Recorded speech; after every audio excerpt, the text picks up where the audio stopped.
से ज्यादा उसकी देवरानी राशि को मानने लगे थे। आरती को ये सब देखकर बहुत जलन होती थी। हमेशा वो बस यही सोचती कि कैसे वो सभी लोगों को फिर से अपनी तरफ कर ले। ऐसे ही एक रोज आरती रसोई में काम कर रही थी कि तभी उसकी सास गोमती और देवरानी राशि एक साथ तैयार होकर नीचे आती हैं, जिन्हें देखकर आरती उनके पास आकर कहती है, माँ जी, आप लोग कहीं जा रहे हैं क्या? हाँ बहू, हम लोग थोड़ा शॉपिंग पर जा रहे थे। वो क्या है ना कि अगले महीने मेरे मायके में मेरी बहन की लड़की की शादी है, उसी के लिए सामान लेना था थोड़ा। वो बात तो ठीक है माँ जी, लेकिन अभी तो पूरा घर का काम बिखरा हुआ है, मैं अकेली कैसे करूँगी? तुमने भी मुझे नहीं बताया। अगर तुम्हें पहले से पता था तो तुम अब तक अपने हिस्से का काम खत्म कर लेती। जेठानी जी, मुझे पहले से पता होता तो आपको क्या लगता है कि मैं आकर काम नहीं करवाती? मुझे भी अभी कुछ टाइम पहले अचानक आकर माँ जी ने बताया है। मुझे भी कुछ नहीं पता था कि मुझे बाहर जाना है। अरे तो क्या हो गया आरती बहू, इसमें इतना तमाशा करने की क्या जरूरत है? एक दिन अगर सारा काम तू कर लेगी तो कौन सा पहाड़ टूट जाएगा? माँ जी, मुझे काम करने में कोई ऐतराज नहीं है। आज थोड़ी तबीयत ठीक नहीं है, बस इसीलिए थोड़ा परेशान हो गई। और बुरा मत मानिए माँ जी, लेकिन इस घर की बड़ी बहू हूँ मैं, पर आप मुझे तो कहीं बाहर लेकर नहीं जाती हैं। बहू, मुझे तुझसे ये उम्मीद नहीं थी, तू अपनी ही देवरानी से चल रही है। ये बात तेरी मुझे अच्छी नहीं लगी। तू तो ऐसे बोल रही है जैसे मैं तुझे कभी बाहर लेके ही नहीं गई। बोल तो ऐसे रही हैं जैसे हमेशा मुझे मार्केट में ही लिए बैठी रहती हैं। माँ जी, आप गलत समझ रही हैं मुझे, मेरे कहने का मतलब वो नहीं था। रहने दे बहू, मुझे पता है तूने क्या और किस नियत से बोला है। तेरी देवरानी अभी नई नई आई है। अगर मैंने सोचा कि थोड़ा इसे बाहर घुमा दूं तो मुझे अच्छा लगता है। मैंने कुछ गलत सोचा क्या?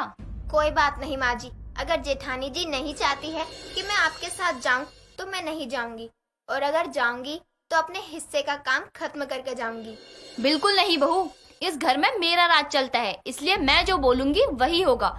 और इसलिए तू मेरे साथ अभी मार्केट चलेगी। और आरती बहू, तू अगर तबीयत ठीक नहीं है तो दवा खा के थोड़ा आराम कर ले, उसके बाद काम कर लियो। हमें आते आते शाम हो जाएगी। गोमती इतना कहकर वहाँ से चली जाती है, जिसके बाद आरती अपने घर के कामों में लग जाती है।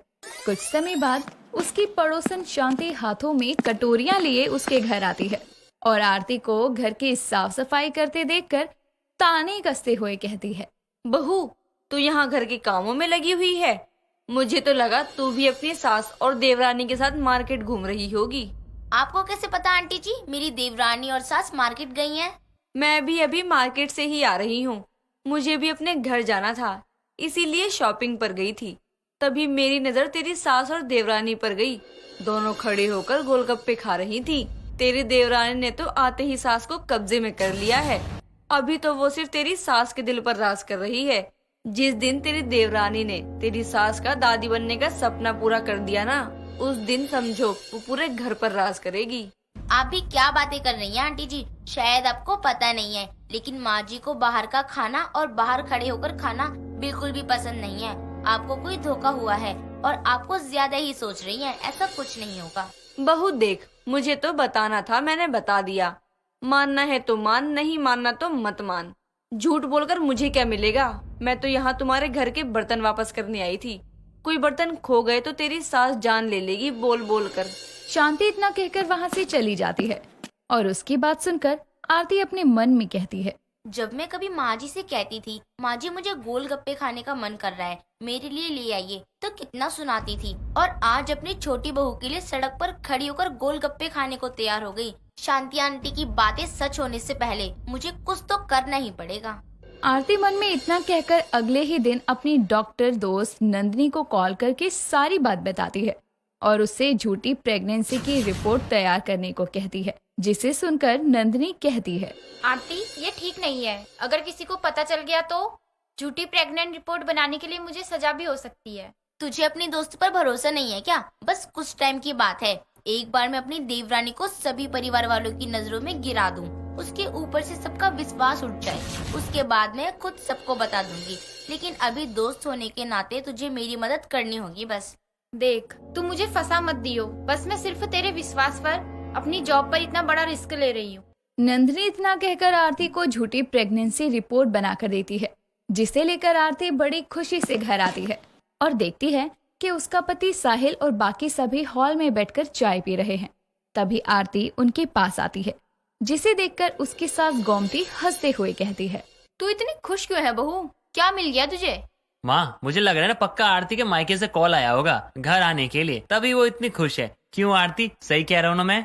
आपको तो मेरा मजाक उड़ाने के लिए बस बहाना चाहिए। मेरी खुशी की बात सुनकर आप लोग भी बहुत खुश हो जाओगे। ऐसी भी क्या बात है बहू, बताओ ना। माँ जी, मैं माँ बनने वाली हूँ और आप दादी। मैंने आपको बताया था ना कि मेरी कुछ दिनों से तबीयत ठीक नहीं है। मैं चेकअप करवाने के लिए गई थी, तो ये देखिए रिपोर्ट।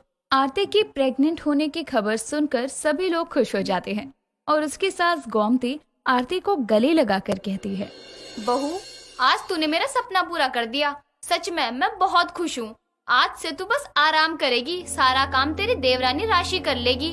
मैं तेरा बहुत अच्छे से ख्याल रखूंगी। इसीलिए तो मैंने इतना बड़ा झूठ बोला है माँ जी से, ताकि सभी घर वालों का प्यार विश्वास सब मुझे मिले, ना कि मेरी देवरानी को। आप खुश है ना? मुझे और क्या चाहिए माँ जी? इस बात से अनजान कि आरती सिर्फ अपनी देवरानी राशि को सबकी नजर में गिराने के लिए सभी घर वालों से झूठ बोल रही है। सभी घर वाले उसका बहुत अच्छे से ध्यान रखते हैं और उसकी सभी जरूरतों को पूरा करते हैं। ऐसे ही समय बीतता है। देखते देखते महीने गुजर जाते हैं। सभी घर वालों की आशा बढ़ती जा रही थी। तभी एक रोज आरती हॉल में बैठकर टीवी देख रही थी। तभी उसकी सास गोमती वहाँ आती है और उसके पैरों से निकलते खून को देखकर आरती घबराते हुए कहती है, माँ जी, आपके पैरों से तो बहुत खून निकल रहा है। आप आराम से सोफे पर बैठिए। आपको चोट लग गई है क्या? नहीं बहू, वो मैंने तेरे लिए बहुत पहले मन्नत मांगी थी। जब तेरी गोद भर जाएगी तो मैं माता रानी के दर्शन करने जाऊंगी, वो भी नंगे पाँव। वही करने गई थी। नंगे पैर चलने की वजह से मेरा पैर छिल गया, बस और कुछ नहीं। आप आराम से बैठिए, मैं आपके लिए बर्फ का पानी लेकर आती हूँ, उससे आपको आराम हो जाएगा। तू रहने दे, मैं उसे आवाज देकर बुला लेती हूँ। गोमती इतना कहकर राशि को आवाज देकर बर्फ का पानी लाने को कहती है। कुछ समय बाद राशि बर्फ का पानी लेकर अपनी सास के पास आती है और उसके पैरों की धुलाई करती है। गोमती की बात आरती को परेशान कर जाती है। कुछ समय बाद वो अपने कमरे में जाती है और अपनी दोस्त नंदिनी को कॉल पर कहती है, यार, मुझसे बहुत बड़ी गलती हो गई। मैंने अपनी जलन में आकर सब गलत कर दिया। मैं अपनी सास और देवरानी के बारे में जैसा सोच रही थी वैसा कुछ भी नहीं था। वो लोग मुझसे बहुत प्यार करती हैं। अगर सभी घर वालों को पता चल गया कि मैंने उनसे प्रेग्नेंट होने का झूठ बोला है तो वो लोग मुझे माफ नहीं करेंगी और सब मुझसे नाराज हो जाएंगे। आरती की सारी बातें दरवाजे पर खड़ी उसकी देवरानी राशि सुन रही थी, जिसे सुनने के बाद वो अंदर आकर कहती है, जेठानी जी, मैंने आपकी बातें सुन ली हैं। आपने ये सही नहीं किया। आपने सिर्फ अपने फायदे के लिए सभी घर वालों की भावनाओं को ठेस पहुंचाया है। अभी भी टाइम है, सबको सच बता दो। राशि इतना कहकर अपनी जेठानी का हाथ पकड़कर सभी घर वालों के सामने लाती है और उन्हें अपनी जेठानी की झूठी प्रेगनेंसी के बारे में बताती है। जिसके बाद आरती सभी घर वालों से अपनी गलती की माफी मांगती है और उसे अपनी गलती पर पछताते देखकर सभी घर वाले उसे माफ करते हैं। इस तरह से राशि अपनी झूठी प्रेग्नेंट जेठानी का सच सबके सामने लाती है